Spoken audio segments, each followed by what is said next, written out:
সাথে কথা বলবো, তাদের গল্পগুলো শুনবো।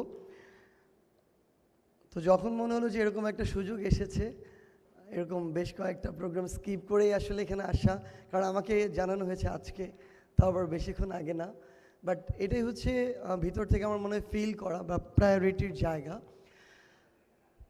আমি জাস্ট আপনাদের উদ্দেশ্যে একটা কথাই বলি যে আমার কাছে আমার ব্যক্তিগত দৃষ্টিভঙ্গি থেকে মনে হয় যে আমাদের এই সকল প্রেক্ষাপট এখন যেগুলো তৈরি হচ্ছে, এগুলো অভ্যুত্থান না হলে একরকম হতো, অভ্যুত্থান হওয়ার পরে আরেক রকম।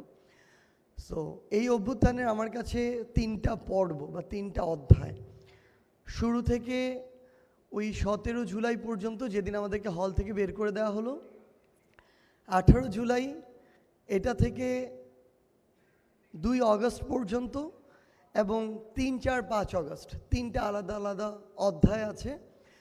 প্রথম অধ্যায়ের নেতৃত্বে ঢাকা বিশ্ববিদ্যালয় ছিল, দ্বিতীয় অধ্যায়ের নেতৃত্বে প্রাইভেট বিশ্ববিদ্যালয় ছিল, তৃতীয় অধ্যায়টা পুরো দেশের ছাত্র জনতার একটা স্বতঃস্ফূর্ত নেতৃত্বের অধ্যায় ছিল। এটা ওই জায়গাটা আমার মনে হয় যে এখানে একটা এতটাই স্পন্টেনিয়াস একটা পর্ব ছিল যে এটা হওয়ারই ছিল। এটা খুনি শেখ হাসিনার কপালে লেখা ছিল, বিগত বছরগুলোতে তার কর্মদোষে সে এটা নির্ধারণ করে রেখেছিল।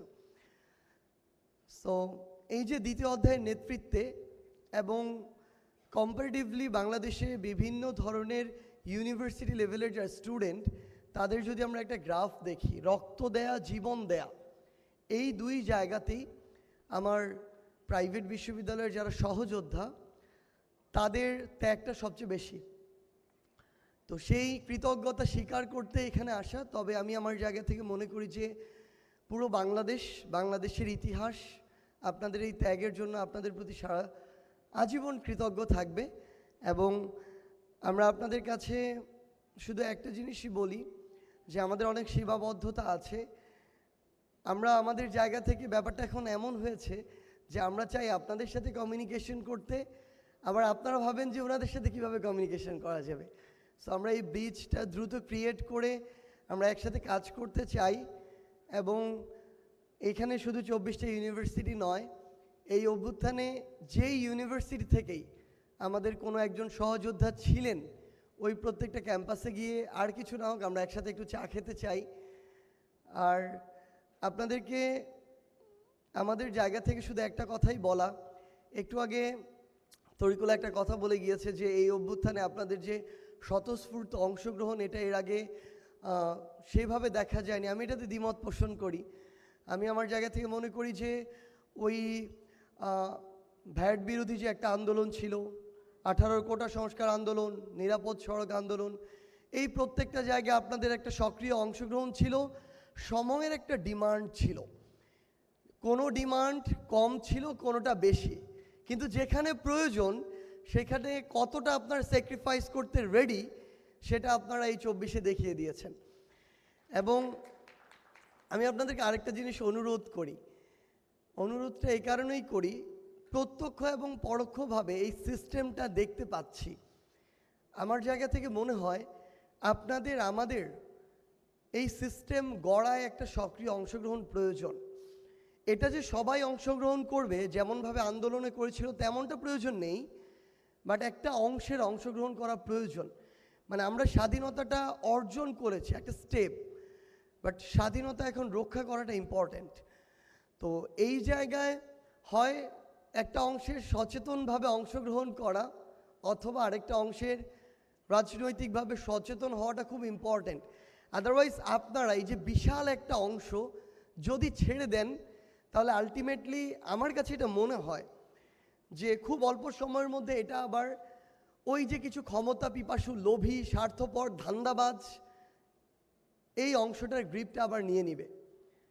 সো আমাদের এই লড়াইটা একটু দীর্ঘ, 36 দিনের না, হয়তো 1 দশকের, কিন্তু এখানে আপনার একটা সক্রিয় অংশগ্রহণ প্রয়োজন। এই অংশগ্রহণটা স্পোর্টসের মাধ্যমে হতে পারে, এই অংশগ্রহণ কালচারের মাধ্যমে হতে পারে, আইটি সেক্টরে হতে পারে, এই অংশগ্রহণটা সংসদে বাংলাদেশকে রিপ্রেজেন্ট করার মাধ্যমে হতে পারে। সো আপনাদের কাছে অনুরোধ, আজকে যেমন আমরা আপনাদের আয়োজনের একটা প্ল্যাটফর্মে স্পোর্টসের মাধ্যমে যে রিপ্রেজেন্টেশনটা হবে সেখানে এসেছি। আমরা আপনাদেরকে গ্লোবাল রিপ্রেজেন্টেশন দেখতে চাই, পার্লামেন্টের রিপ্রেজেন্টেশন দেখতে চাই। আমরা আমাদের জায়গা থেকে আপনাদেরকে পৃথিবীর টপ টেকনোলজির যে ডেভেলপমেন্ট সেই রিপ্রেজেন্টেশনে দেখতে চাই। আমরা বিশ্বাস করি, হোক রাজপথ, হোক আজকের এই মঞ্চ, কিংবা বিশ্বের কোনো মঞ্চ, আমরা একসাথে বাংলাদেশের জন্য লড়ব, আমাদের আত্মমর্যাদার জন্য লড়ব, এবং অবশ্যই আপনাদের সাথে আমাদের আবারও দেখা হবে এরকম লড়াইয়ের কোনো রাজপথে অথবা বিজয়ের কোনো মঞ্চে। সবাইকে অসংখ্য ধন্যবাদ।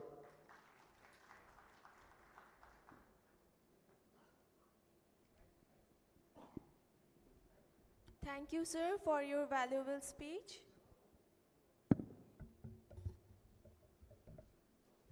Thank you, sir.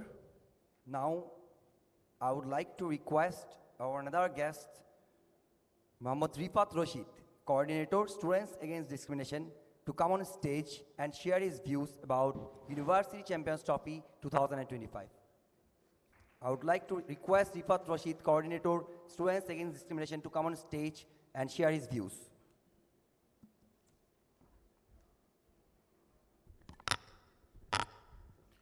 আসসালামু আলাইকুম, আপনারা কেমন আছেন সবাই?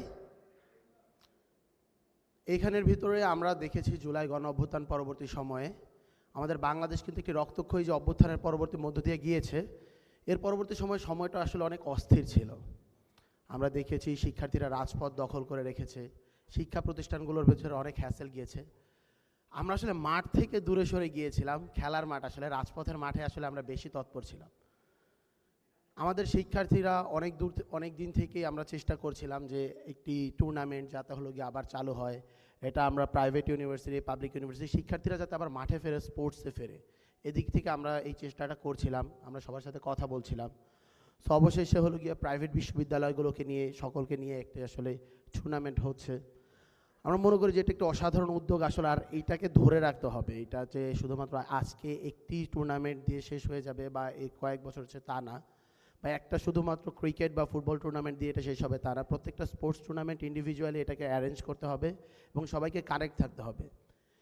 আসলে সবসময় কিন্তু রাজপথ দিয়ে আমরা কানেক্ট থাকতে পারবো না। আমাদের এই ধরনের স্পোর্টস ইভেন্ট, এই ধরনের কালচারাল ইভেন্ট, এই ধরনের ফেস্ট, এইগুলোই আসলে আমাদের ইউনিভার্সিটিগুলোর মাঝে আন্তঃপ্রাতিষ্ঠানিক যে সম্পর্ক, আমাদের মধ্যে যে দূরত্ব তৈরি হয়ে যায়, যেহেতু লোক আমরা একই জায়গায় থাকি না, সেগুলো আসলে কমিয়ে আনবে।